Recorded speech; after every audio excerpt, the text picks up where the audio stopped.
우리가 2장은 23절까지 있는데요. 아마 집에서 다 읽어오셨으리라고 제가 생각하고 오늘 시간 관계상 10절까지만 읽었습니다. 먼저 오늘 우리 그 중고등부 또 칼리지 수련회를 여러분 기도해 주신 덕분에 우리 아이들이 은혜 가운데 마쳤습니다. 저희 아들은 집에서 자느라 제가 아직 그 반응을 못 물어보고 왔는데 차에서 내리는 아이들 표정이 얼마나 좋은지요. 그래서 참 너무 좋았다고, 또 어떤 아이들은 지금까지 수련회 중에서 말씀이 제일 좋았다고 그렇게 말씀하는 우리 자녀들도 있고, 그래서 참 하나님께 감사했습니다. 지난주 토요일만 해도 안색이 사색이 돼가지고 우리 김영하 사모님 저한테 카톡이 왔었는데, 역시 하나님은 역전의 하나님이시구나. 그래서 너무 참 귀한 강사님 이렇게 모시게 돼서 감사드리고, 사실 자식 입에 밥 들어가는 거하고 자기 눈에 물 들어가는 게 제일 기쁘다고, 저도 우리 자녀들이 이렇게 은혜 받고 오는 모습 보니까 얼마나 감사한지 모릅니다. 그래서 너무너무 감사하고요. 기도해 주신 여러분들께도 진심으로 감사드리고 감사드립니다.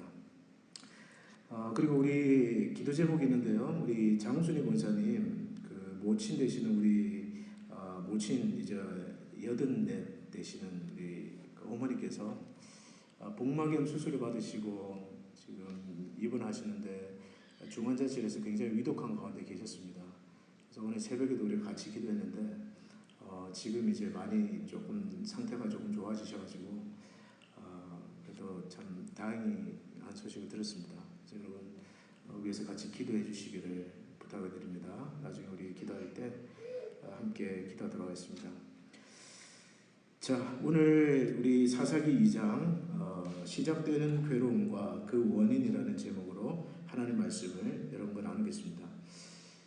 사사기 1장의 주제는, 우리가 지난주에 다뤄본 사사기 1장의 주제는 이 이스라엘 백성들이 가나안 족속을 다 쫓아내지 못했고, 그 결과 그 가나안 족속들이 결심을 하고 작정을 하고 이스라엘 중에 거주했다라는 것이 주제입니다. 오늘 2장의 주제는 뭔가, 그 불순종이 어떤 결과를 앞으로 가져올 것인가, 1장에서 했던 불순종이 앞으로 어떤 결과를 가져올 것인가에 대한 여호와의 책망, 그것이 오늘 2장의 내용입니다. 오늘 여호와의 천사가 길갈에서부터 복임으로 올라와서 하나님의 말씀을 전하는데요. 그 내용을 보니까 하나님 그렇게 말씀하세요. 내가 너희를 애굽에서 끌어내서 약속의 땅으로 인도해왔다는 것입니다. 그래서 내가 맹세하기를 나는 너희와 맺은 언약을 영원히 어기지 아니하리라. 그러니 너희도 이 땅 주민과 언약을 맺지 말고 그 제단을 무너뜨려라. 쉽게 말해서 나도 약속을 잘 지킬 테니까 너희도 나와 맺은 그 약속을 잘 지키라는 거예요. 근데 문제는 너희가 내 목소리를 듣지 않았다는 것입니다. 때문에 나 여호와가 더 이상 가나안 족속을 너희 앞에서 쫓아내지 않을 것이며, 그들이 너희 옆구리에 가시가 될 것이고 그들의 신들이 너희에게 올무가 될 것이다. 여러분, 오늘 사사기에 보면 너희 등에 옆구리에 가시가 될 것이며, 문자적으로 보면 이 말은요, 옆구리나 등에 박힌 가시라는 뜻입니다. 여러분, 지금 여러분 옆구리에나 등에 가시가 박혔다고 한번 생각해 보세요. 얼마나 고통스럽겠어요. 얼마나 아프겠습니까? 지금 이스라엘 백성들이 불순종해서 쫓아내지 않는 민족들, 남겨둔 그 민족들이 마치 옆구리와 등에 박힌 가시가 되어서 두고두고 너희에게 고통이 될 것이다. 여러분, 이 말을 들은 이스라엘 백성들은 어떻게 반응합니까? 4절부터 5절 한번 보세요. 4절과 5절을 우리 다시 한번 읽어보겠습니다. 시작. 여호와의 사자가 이스라엘 모든 자손에게 이 말씀을 이르매 백성이 소리를 높여 운지라. 그러므로 그곳을 이름하여 복임이라 하고 그들이 거기서 여호와께 제사를 드렸더라. 자, 하나님의 사자가 이스라엘 백성들에게 이 말씀을 이르매 백성이 어떻게 했다고요? 소리를 높여서 운지라. cried out.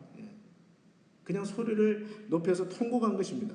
여러분 여기에 나타나는 그 복임이라는 단어의 뜻이 통곡하다라는 뜻이고요. 또는 통곡하는 자라는 의미가 있습니다. 여러분 왜 울었을까요? 왜 울었을까요?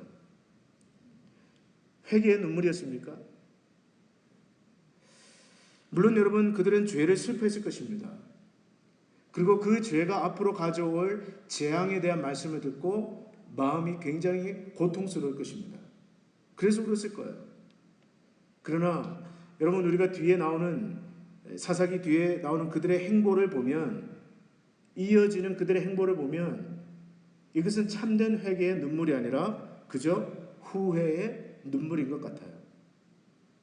왜냐하면 그들은 그 조상들보다 더 타락하고 배역한 길을 계속해서 걸어갔기 때문에 그렇습니다. 여러분 은혜를 받았다는 것은 무엇입니까? 여러분 우리는 주변에 보면 어떤 사람을 보고 은혜를 받았다고 이야기합니까? 보통 교회에서 보면요, 뭐 부흥회나 어떤 예배나 또 우리 자녀들이 참석한 수련회나 은혜 받았다는 사인을 우리는 뭘 보고 이야기합니까? 보통 눈물이에요, 눈물. 어떤 사람이 눈물을 흘리고 막 감동을 하고 그러면 여러분 우리가 은혜 받았다고 생각합니다. 야, 저 사람 정말 은혜 받고 있구나. 정말 은혜 받고 있구나. 왜 오는지도 모르고. 그러나 여러분 눈물보다 더 중요한 것이 있는데 그것은 구체적인 삶의 변화입니다. 삶으로 맺는 열매예요. 예배당에 앉아서 여러분 말씀을 듣고 예배를 드리면서 눈물을 흘리는 것보다 더 중요하고 본질적인 것은 오늘 우리가 저 문을 나가서 우리가 살고 있는 구체적인 삶의 현장에서 가정에서 또는 직장에 돌아가서 그 사람들이 우리를 보고 야, 저분 정말 변했구나. 이게 은혜 받은 거예요. 또 오늘 아무도 아멘 안 하시기로 작정하고 오셨죠?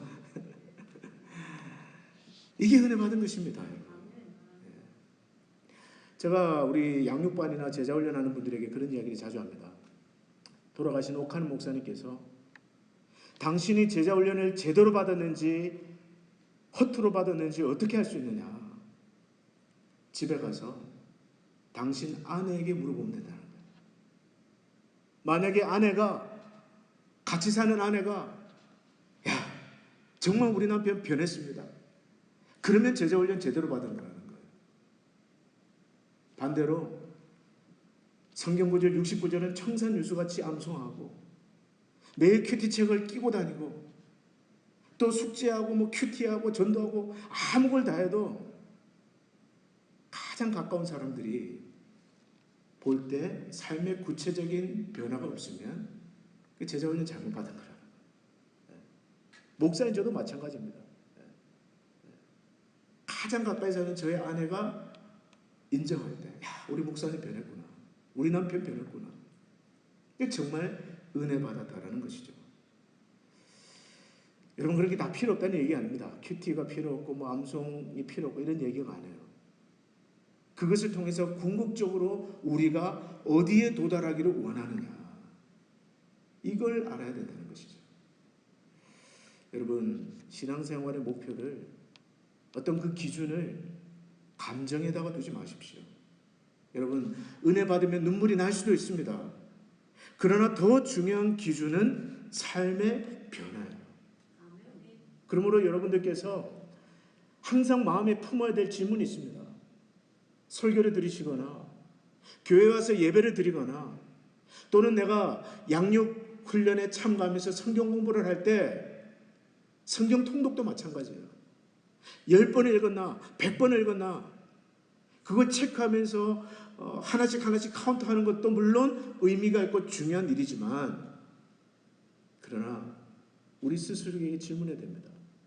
내 삶에 구체적인 변화가 일어나고 있는가?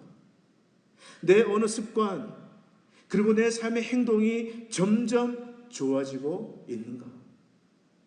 예수 그리스도를 닮아가고 있는가? 이것을 기준으로 삼고 끊임없이 우리 자신을 점검해야 돼요. 점검해야 됩니다. 비록 이 이스라엘 백성들은 여호와의 책망하는 말씀을 듣고 백성이 소리를 높여 울었지만, 그러나 그 눈물은 그들의 삶을 조금 더 변화시키지 못했습니다. 이런 가나안 정복이라는 소명을 완수한 이제 여호수아가 죽는 장면이 오늘 본문에 나오는데요.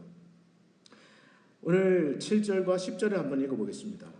7절과 10절, 7절부터 10절까지를 한번 다 같이 읽어볼까요? 시작.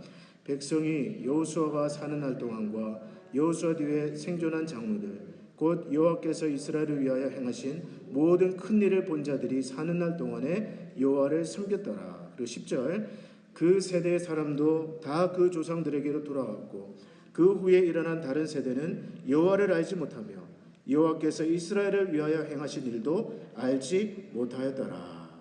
자, 여기서 질문 들어갑니다. 여호수아가 몇 살에 죽었죠? 여러분 다 읽어오셨네요. 모세는 몇 살에 죽었습니까? 입모양이 다 다릅니다. 자, 모세는 120세 죽었죠. 모세보다 10살, 10년 먼저 이 여호수아가 죽는데요. 자, 근데 문제가 생겼어요.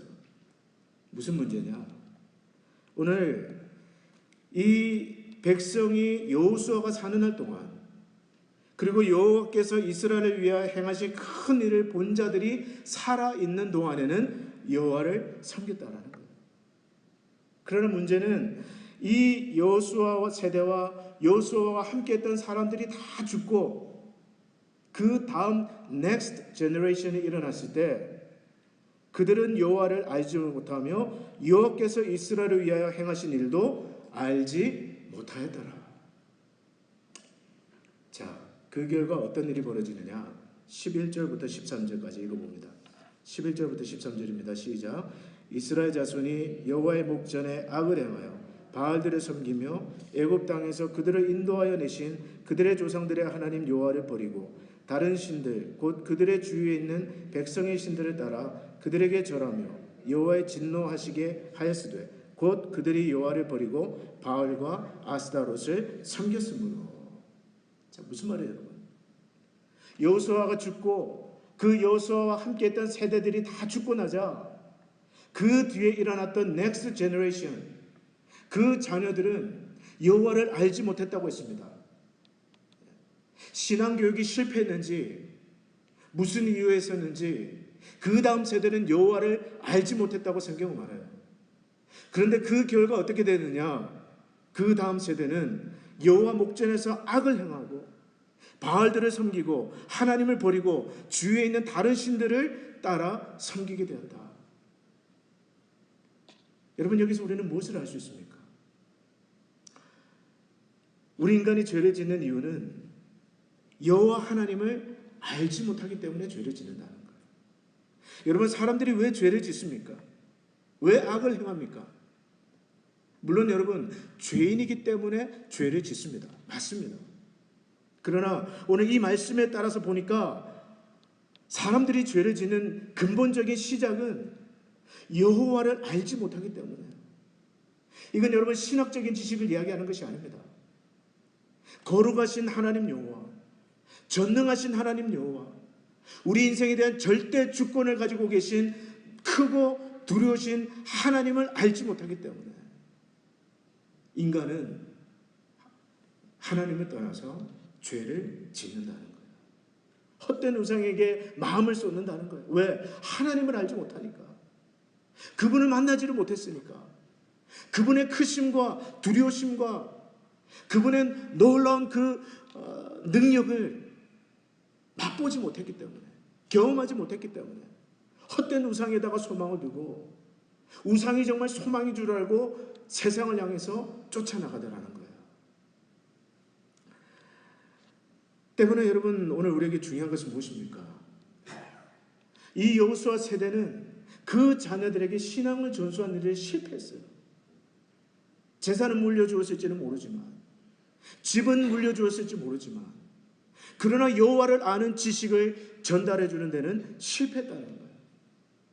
그래서 결국 그 자녀들이 하나님을 떠나고 세상에 소망이 있는 줄 알고 헛된 우상에게 소망이 있는 줄 알고 다 우상을 따라 갔다라는 이야기 아닙니까?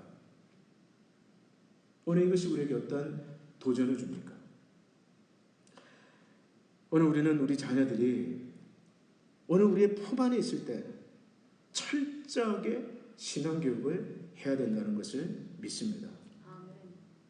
그들이 하나님을 알도록, 하나님을 제대로 알고 경험하도록 모든 것을 아끼지 말아야 된다는 것이죠. 이번에 여러분 참 우리 수련회를 통해서 참 자녀들이 은혜를 받고 왔습니다. 너무너무 감사하죠. 여러분 교회 그런 것이 있을 때 무조건 보내셔야 돼요. 수련회도 보내고 선교도 보내고. 저는 앞으로도 우리 자녀들과 함께 정말 가고 싶은 데도 많고 정말 데려가고 싶은 데도 많고, 근데 목적은 한 가지입니다. 그들이 하나님을 경험하도록, 인카운터, 하나님을 만나도록.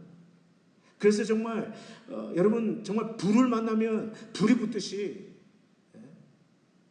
그 시기, 인생의 시기에 최근에 우리 교회 오신 어떤 새가족 성도님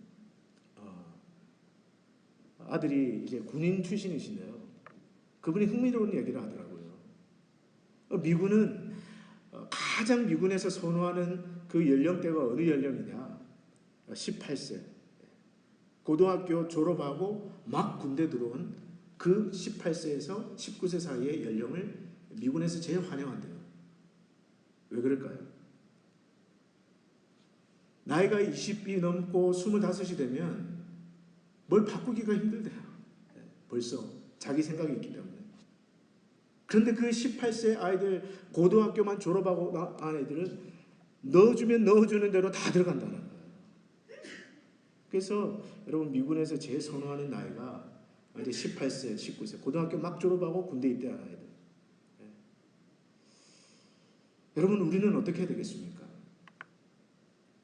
뭐든지 정말 그려주면 그려주는 대로 다 그려지는 그런 그림과 같은 우리 자녀들. 그 자녀들이 우리 품에 있을 때 뭐 다음 아니 10년 뒤가 아니에요, 여러분. 20년 뒤가 아닙니다. 우리 품 안에 있을 때 그 아이들이 어떻게든 하나님을 경험할 수 있도록 교회는 전적으로 재정을 아끼지 말고 저는 투자해야 된다고 이 연사 강력하게 외치는 바입니다. 여러분 정말 선교도 가야 되고요. 아끼지 말아야 돼요. 아끼지 말아야 돼요. 그것이 결국에 우리 아이들이 받은 그 은혜를 여러분 돈으로 환산할 수 있겠습니까?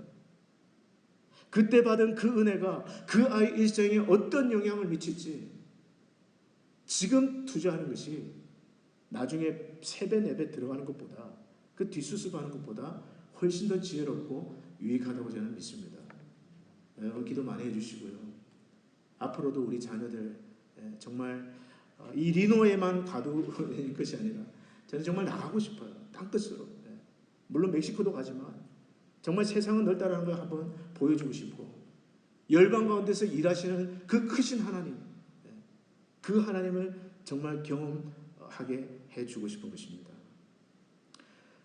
안타깝게도 이 여호수아 세대는 그 신앙 전수에 실패했어요.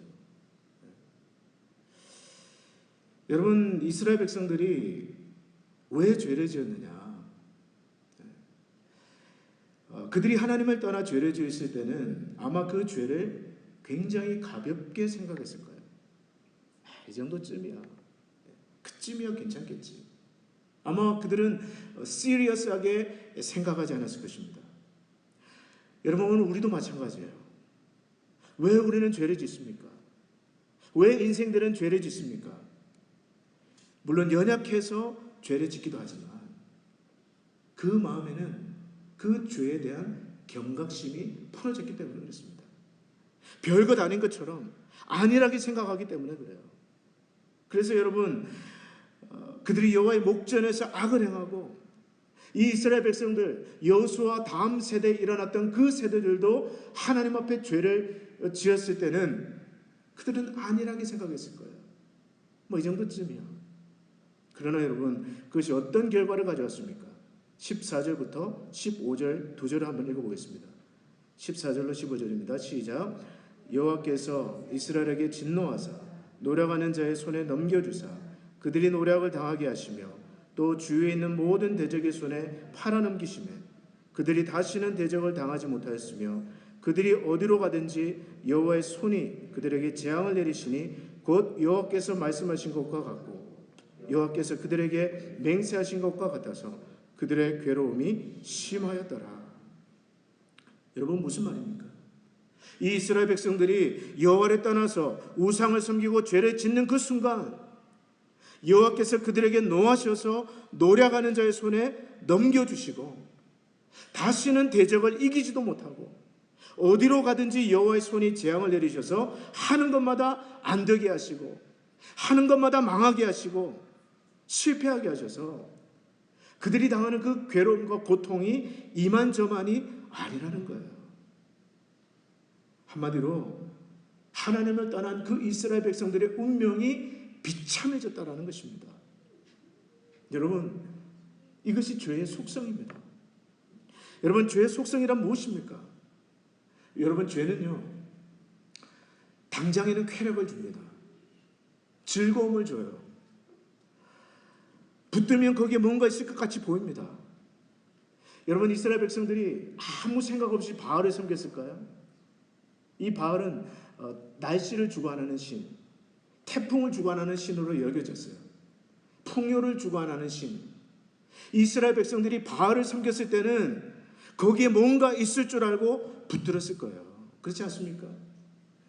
잘 살자고, 더 잘되게 해줄 것 같아서 붙잡은 거예요. 그러나 여러분, 결과적으로 어떻게 됐습니까? 더 잘 될 것 같고 기쁨과 쾌락을 줄 것 같은 그것이 등에 박힌 가시처럼, 등에 꽂힌 그 가시처럼 그들에게 계속 고통을 주고 그것 때문에 노략당하고 재앙을 당하게 되는 것입니다. 그래서 여러분, 우리는요, 세상 사람들과 달라야 돼요.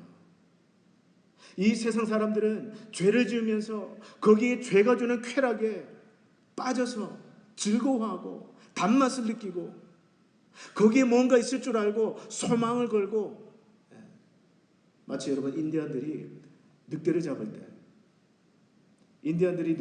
때 그렇게 한다고요. 날카로운 칼에다가 피를 발라놓는 거예요. 그러면 그 늑대가 와가지고 처음에는 그 피 냄새를 맡고 혀로 낼름낼름 그 날카로운 칼에 빨기 시작한다는 거예요. 자기 혀에서 피 나는 줄도 모르고 그 피에 취해서, 그래서 그걸 잡는다는 거예요.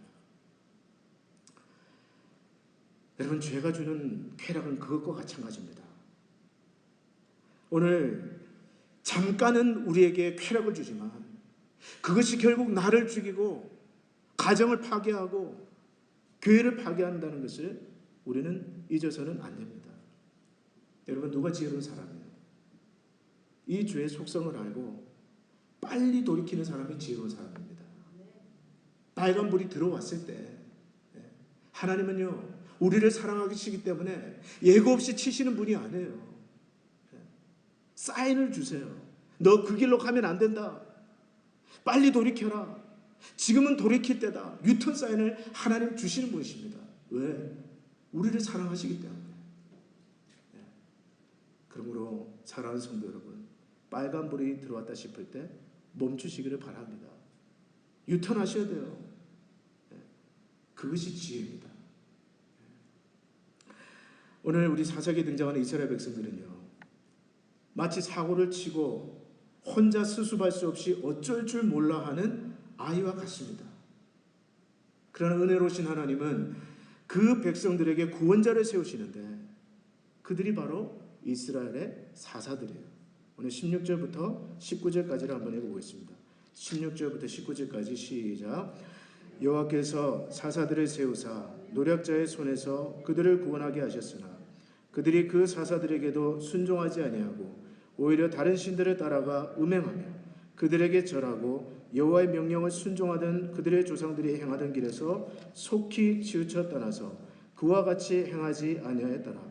여호와께서 그들을 위하여 사사들을 세우실 때에는 그 사사와 함께 하셨고 그 사사가 사는 날 동안에는 여호와께서 그들을 대적의 손에서 구원하셨으니 이는 그들이 대적에게 압박과 괴롭게 함을 받아 슬피 부르짖음으로 여호와께서 뜻을 돌이키셨음이거늘 그 사사가 죽은 후에는 그들이 돌이켜 그들의 조상들보다 더욱 타락하여 다른 신들을 따라 섬기며 그들에게 절하고 그들의 행위와 패역한 길을 그치지 아니하였으므로. 자, 여러분 무슨 말이에요? 이스라엘 백성들이요, 그 우상과 죄에 빠져서 고통과 괴로움을 당하면서 슬피 부르짖어서 울부짖을 때 여호와께서는 뜻을 돌이켜 사사를 세우십니다. 그리고 그 구원자를 통해서 그들을 구원해 주세요. 등의 가시를 뽑아 주십니다. 옆구리에 그 가시를 뽑아 주세요. 그런데 여러분 어떻게 합니까? 그 사사가 죽고 나면 그들이 돌이켜 조상보다 더 타락하고, 여러분 더 잘 믿고 더 의지하고 더 뜨겁게 하나님 사랑해야 되는데 등에 박힌 가시 뽑히자마자 그들은 더 타락한 길로 걸어갔다는 거예요.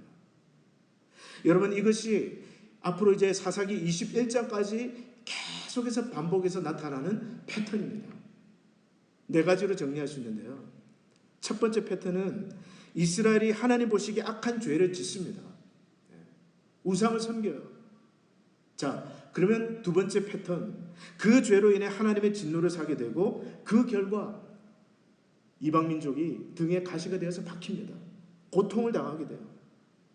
그러면 세 번째, 이스라엘 백성들이 그 고통에 못 이겨서 여호와를 찾고 부르짖습니다. 그리고 여호와께서 불쌍히 여기사 사사를 세워서 구원해 주십니다. 그러면 네 번째, 사사가 죽고 나면 그들은 또다시 여호와를 잊고 우상을 따라 섬기게 됩니다. 여러분 이것이 사사기 전체의 반복적인 패턴이에요. 네 가지 패턴이에요. 근데 여러분 재밌는 것은요, 지금도 똑같습니다. 이 영적인 사이클이 오고 가는 세대에 계속해서 반복이 돼요. 한번 예를 들어 볼까요? 우리나라는 지금 어떤 단계에 와 있을까요? 우리가 떠나온 조국 대한민국, 일제시대와 또 한국전쟁, 그 어려운 역사의 시기를 지나갈 때 교회는 어땠습니까? 등에 가시가 박힌 것과 마찬가지였어요. 일본이라는 가시, 전쟁이라는 가시. 그때 한국교회는 깨어 있었습니다. 부르짖었습니다. 교회마다 여러분 예배당에 눈물 자국이 없는 교회가 없고요.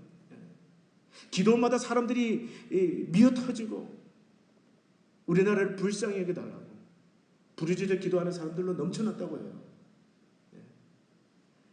그러나 그래서 여러분 1970년도, 80년대를 지나면서 여러분 한국교회는 한국 사회와 함께 성장했습니다. 10,000명이 넘어가는 교회들이 생겨나고 10만 명, 한번 전도 집회하면 100만 명까지 모이는 놀라운 부흥에 하나님의 은혜를 주신 거죠. 먹고 살만해지고 먹고 사는 문제가 해결되고.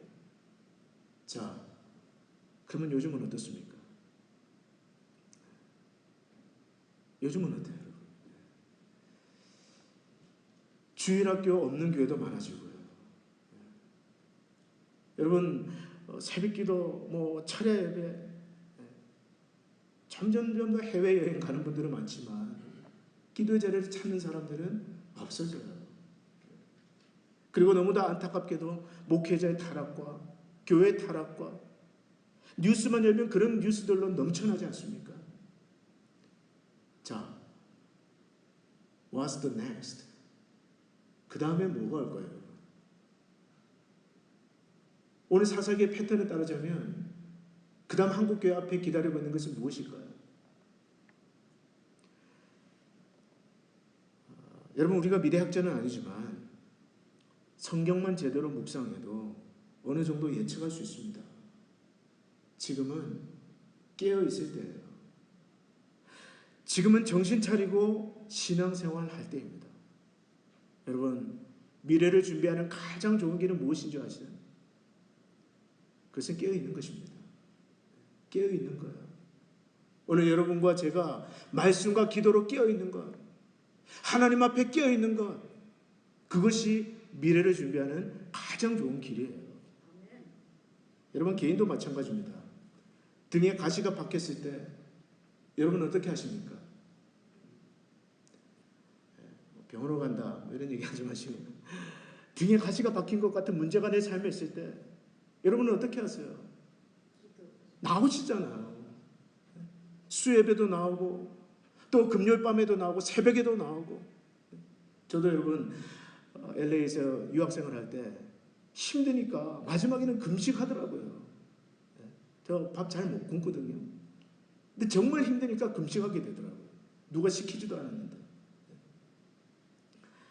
여러분, 등에 가시가 박힌 것 같은 문제가 있을 때는 우리는 하나님을 찾습니다. 부르짖습니다. 누가 시키지 않았는데도 깨어 있습니다. 예배에 대한 사모함이 있습니다. 그래서 그 결과 하나님이 불쌍히 여기셔서 우리 가정에, 우리 자녀에게, 내 개인의 삶에 그 등에 가시를 뽑아주면 어떻게 합니까? 어떻게 하세요? 더 잘 믿어야 되죠, 그죠? 더 예배에 대한 열심을 가져야 되죠, 그죠? 근데 어떻게 해요?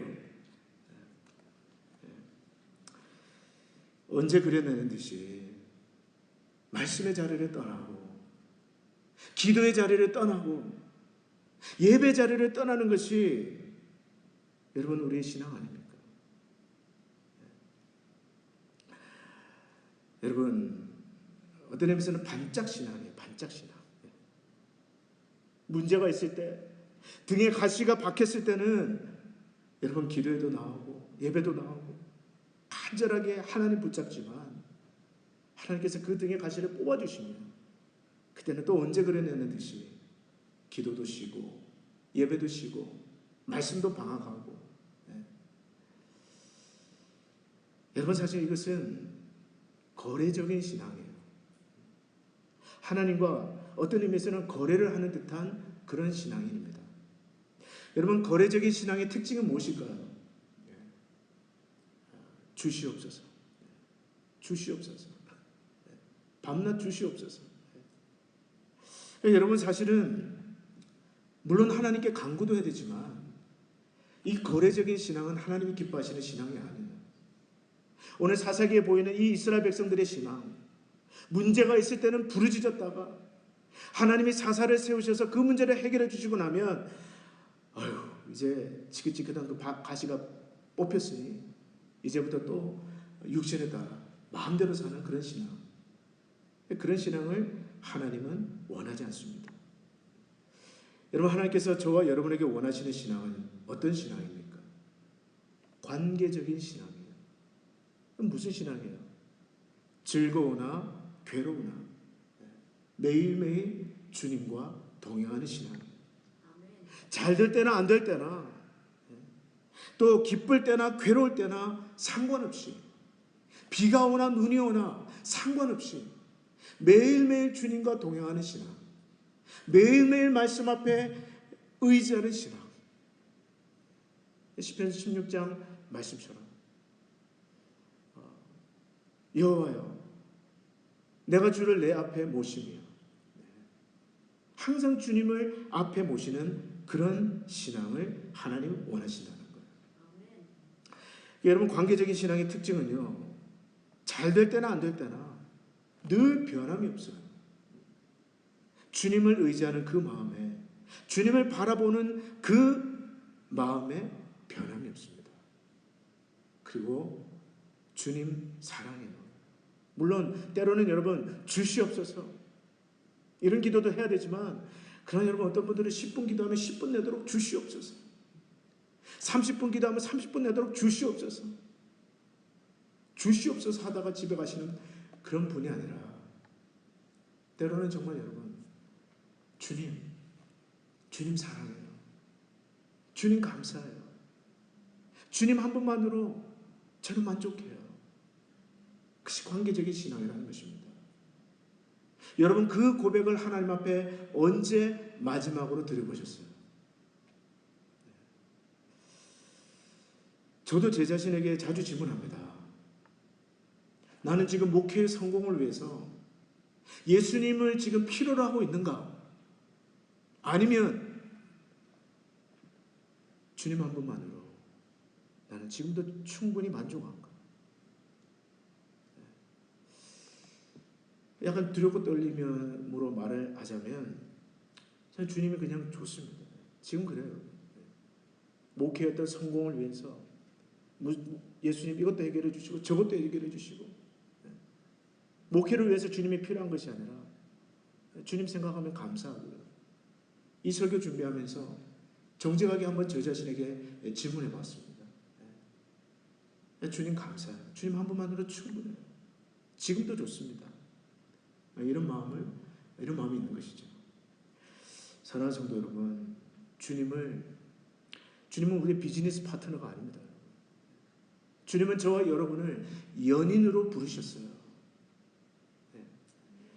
주님을 사랑하십시오. 그리고 주님과 시간을 보내세요. 저도 날씨가 더워서 그런지 오늘 새벽에는 굉장히 피곤하더라고요. 새벽에 나와서 이 자리에 앉아서 기도하는데 어깨가 무겁고 너무 피곤하더라고요. 그래도 앉아서 주님 종알종알 그리고 일어나면 그 마음에 기쁨이 있는 거예요. 감사가 있는 거예요. 그 기도하는 그 시간이 내게는 가장 귀하다. 그런 고백이 있는 것입니다. 사랑하는 성도 여러분, 오늘 이스라엘 백성들은 필요할 때 주님을 찾고 또 주님이 그 문제를 해결해 주시니까 언제 그랬냐 하는 듯이 또 세상을 향해 떠나갔습니다.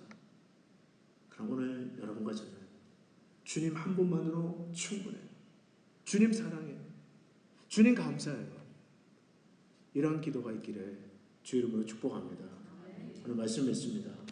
하나님 알지 못하는 세대, 또 하나님을 따라 우상을 섬기면서 타락했던 그 세대는 이전에 경험해보지 못한 혼돈 속으로 지금 빨려 들어가고 있습니다. 지금 이스라엘 백성들의 이 운명 앞에는 시커먼 먹구름이 몰려오고 있어요.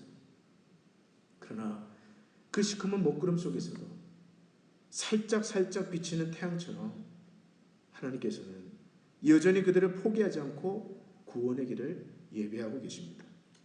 그 구원의 드라마의 주인공들, 그들은 다음 시간에 우리 만나보도록 하겠습니다.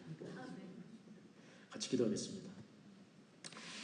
이 시간 우리 말씀을 한번 붙들고 함께 한번 기도하기를 원하는데요.